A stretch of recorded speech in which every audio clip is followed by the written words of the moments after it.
Yo, what's up guys? In this video, I'm just going to be explaining the reputation system that came along with Menaphos. I just got done uploading my first Menaphos video and you guys were asking like what's up with the reputation, you don't really know what's going on with that, you don't really know how to earn the most reputation an hour, etc, etc. So in this video, I'm going to go over a few of the rewards and I'm also going to be explaining the ways to actually earn that reputation. So number one, let's pull up the reputation interface. If you don't know how to get there, there's this thing at the top. Here you can just hover over some of the different factions to see how much rep you have with them. I just like to click this Menaphos button up here and then it pops up with this window, and this is like the main reputation window. Let's just unlock my interface right here, move it to the middle. Okay, so as we can see here, we have four main districts. We have the Imperial District, the Port District, the Merchant District, and the Worker District. And it summarizes in the middle here what it's about. Increase the standing you have with any of the four factions to unlock city rewards. All faction reputation contributes to your overall city ranking and gives you access to additional content. So basically all the reputation that you gain within these four districts is going to be added to your total city reputation, which you can find here on the right hand side. So if you take a look at mine, for example, I have 1000 reputation in Port, Imperial and Merchant, and then the rest is in Worker, and that adds up to my city total, which is 10,700. So I really haven't trained mine up that much at all. I haven't really been doing like the most efficient way to do it, and I'll get to what that is after I explain everything. But for now, before you start earning reputation, you have to choose which one that you want to gain reputation for. And you can do that just by clicking on any one of the stars. So as you can see, mine currently selected is Worker. I'm just working on the Worker one. And then when you participate in activities within the city, then you will gain reputation. Now, what are the rewards? Well, let's check them out one by one. Let's start with Imperial at the top. And when you click on them, it just brings up like their information page. Here you can check the faction leader, and this one is Acomet. Hope I'm saying that right. On the left hand side, you have your current reputation, and then at the bottom, you have your rewards. So in my case, I'm only rank 1, so I have not achieved any of these. The first one that I would achieve is rank 2, which is this one down here, and that is the bank deposit box. And this gives you access to a bank deposit box within the Imperial District. And that bank deposit box is the one right over here next to the Acadia trees. As you can see, let's just click on it. This one can be unlocked after reaching rank 2 of the Imperial District. And that's unlocked at 6,000 reputation. The next one is a faction head, which is a cosmetic item that's unlocked at 18,000 rep. And this is something that I don't like that they did. I understand why they did it, or why they thought it would be a good idea. It's like armor to represent the faction that you have a lot of rep with. But I don't know, I just really don't like cosmetic items in general anyway. I'm sure a few of you feel the same way as well. And that's pretty much like my only criticism on Menaphos so far, the cosmetic items in the rep. It would be good if they gave like a buff or something when worn within the district. I'm not sure if they do because it doesn't say anything about it here. But honestly, if they just gave a buff or something whilst within the district, then it would be so much better in my opinion. But like I said, I don't know, it may just be me because I don't really like cosmetic items. But anyway, moving on to rank reward 4, it unlocks the ability to create an Imperial District, Shifting Tombs, and Sophanum Slayer Dungeon teleport tablet in your house. Not really sure how useful this is going to be, at least for the Imperial District and the Shifting Tombs. It's definitely going to be useful for the Sophanum Slayer Dungeon. But for the Imperial District and the Shifting Tombs, you can just home teleport to Menaphos and you'll be relatively close anyway. For rank 5, it's just a faction-led cosmetic item. For rank 6, it allows you to use a bank within the Imperial District. And that bank is located over this way. It is just in here, in this VIP area. You can use this bank chest. However, I can't go through there because I have to have achieved rank tier 7 in Menaphos reputation overall. And in there just looks like there's some fishing spots. I'm not sure if it's the same fish that you can catch as the ones in the pier, but I'd assume it is. And there's also some sandstone deposits and some Acadia trees in there too.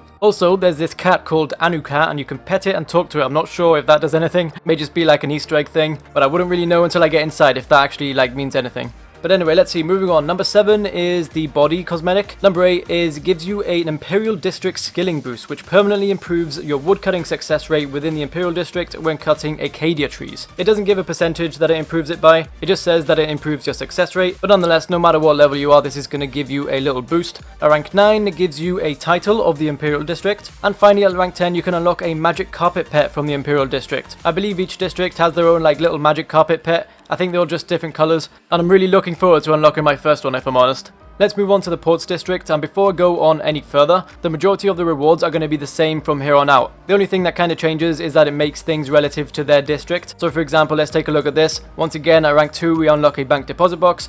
Rank 3 was the faction head. Rank 4 is the teleports, but you can make the port district teleport this time. Rank 6 is a bank chest within the district. Rank 7 is the faction body cosmetic. Rank 8 is that it permanently improves your fishing success rate this time. So when you're fishing for beltfish, catfish, and desert souls, you'll have a higher success rate. Rank 9, you'll get of the port district title. And for rank 10, you'll unlock the port district magic carpet. So you see what I mean here? They're more or less the same. So it really depends on what you're going to be doing and what you're going to be focusing on Menaphos, on what districts you should choose. So for example, if you're 99 fishing, fishing and you don't plan on training fishing anymore, then you may want to choose one of the other districts. Basically, just look at all these rewards and think of what you're going to be doing in the future.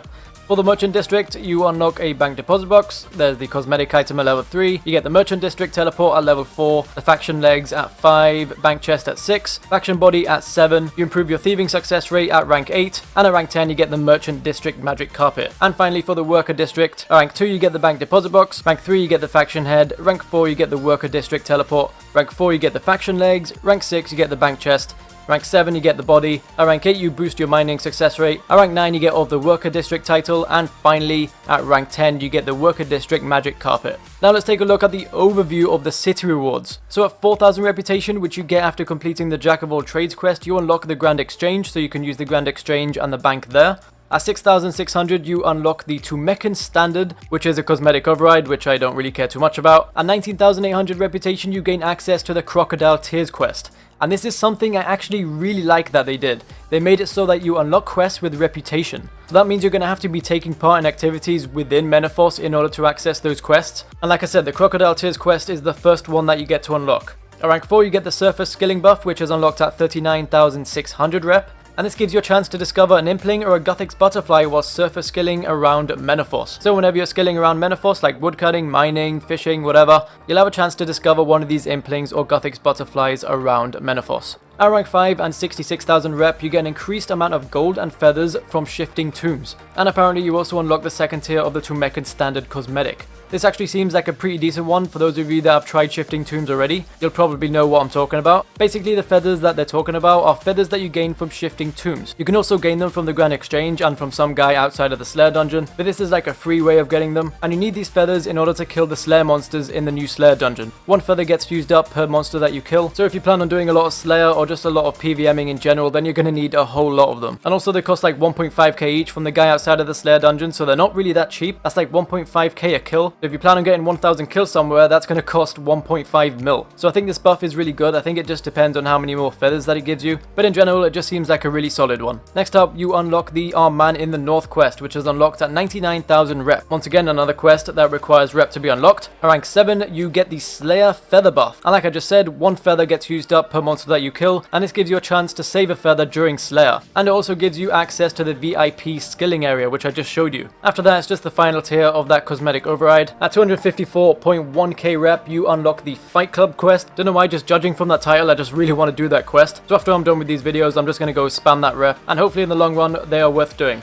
And finally, at 330,000 reputation, you get the Magic Carpet skilling buff. And this gives you extra XP in the form of Magic Carpet dust clouds during any skilling, even outside of Menaphos. Now honestly, I'm not really sure what this means. Does this mean you just get extra XP in general, like throughout Runescape? I've kind of kept myself in the dark about Menaphos, so I haven't like read anything that's come out about it. I just wanted to enter Menaphos and experience the whole city for myself. So apart from today, I haven't really learned anything about Menaphos. So if that does mean that you just get extra XP randomly throughout whatever you do in RuneScape, then that is an insane buff. And I can definitely see why it's worth the 330k rep. And honestly, if you do enough skilling in Menaphos, then you're eventually going to get there. Especially if you're a mid-level player, you can just train up all your mid-levels here. And then by the end of it, you should have a lot of rep. But nonetheless, I'm really enjoying this reputation system. I think it's about time they added this to the game. It would have been good if they released that along with Prif as well, since there's a lot of districts there too. But I guess with Menaphos, it's still pretty decent. And now that we've talked about the rewards that you can get from reputation, it's time to talk about how you actually earn reputation. You can gain rep by doing all types of skilling within Menaphos.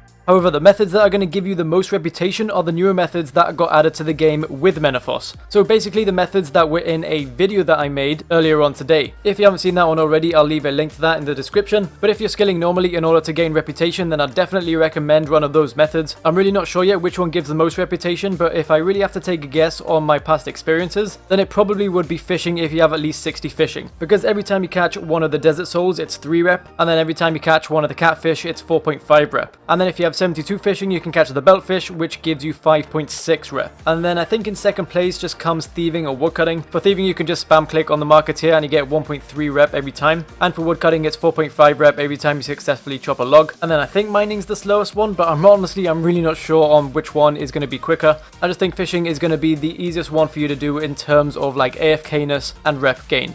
However, without a doubt, there's one way to gain a lot more rep than usual, and that is to do the new distraction and diversion shifting tomb. At least I think it's a distraction and diversion, not sure if it's a D&D or a mini game. I think it's a D&D. You can come here just by entering any one of the tombs within each of the districts. I'm going to make a video tomorrow on how to do this effectively, but for now just talk to Ozan and he'll run you down on how to actually do this. The main concept of it is that you'll kind of like run through this tomb, and through the tomb you'll have to like get rid of corruption, and you'll also have to search down treasure chests, and you'll also have to open some sarcophaguses. And basically the more that you do within 5 minutes, the more rewards that you'll get. I've done this quite a few times, and if you get like all the sarcophaguses, all the chests, and all the corruption gone, then you'll get a big chunk of reputation at the end of it. I remember getting like 600 to 700 when I got 100% completion. So if you're wondering how people have got so much reputation so quickly, this is how. And also you do get quite a lot of XP in here as well. The only problem is that it's not AFK at all, and you do have to be concentrating. But obviously the more effort that you put into it, the better rewards that you deserve. And yeah, that's pretty much it. I hope this little like rundown helped you. Like I said at the beginning of the video, I saw a few of you asking like what the reputation system was about, and if you haven't had experience in the reputation system in other games, it may be a bit confusing at first, but trust me, you'll get used to it very, very soon. And yeah, that's pretty much it. I should have a shifting tombs guide out tomorrow, hopefully, but for now that is it for today. So once again, thank you for watching, subscribe if you're new, and peace.